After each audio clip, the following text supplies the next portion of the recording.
నీకు ఎప్పుడు దేవుడి గైస్ దగ్గరే ఈ ఉంటే బ్రదర్ బోర్ అయితే చాలా కొడుతుందని బాగా చెప్పేసి అట్లా చెప్పారు, ఒకసారి మీరు కూడా వినండి. అని చెప్పి దేవుడు నీకు భూమి మీదకి పంపిస్తాడు. అదే లైఫ్.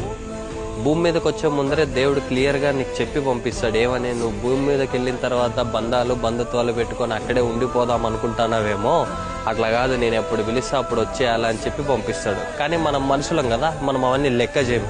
ఇక్కడికి వచ్చిన తర్వాత ఆ భూమి నాది, ఈ ఇల్లు నాది, అవి ఇవి అని చెప్పి స్వార్థాలతోటి మునిగిపోతాం మనం. చెప్తానా చూడు, నువ్వు ఫేస్ ప్యాక్లు మేకప్లు వేస్తుంటే ఫేస్ కూడా నీది కాదు, రంగులు బట్టలు వేస్తుంటే దేహం కూడా నీది కాదు, దేవుడిచ్చింది. ఎప్పటికైనా సరే ఈ బాడీ మట్టిలో కలిసిపోవాల్సిందే, నువ్వు పైకి పోవాల్సిందే. నువ్వు పుట్టినప్పుడు అందరూ నిన్ను చూసి నవ్వుతారు, చనిపోయిన తర్వాత అందరూ నిన్ను చూసి ఏడుస్తారు. కానీ ఈ రెండు విషయాలు నీకు తెలియదు. సింపుల్ లైఫ్ ఇంతే.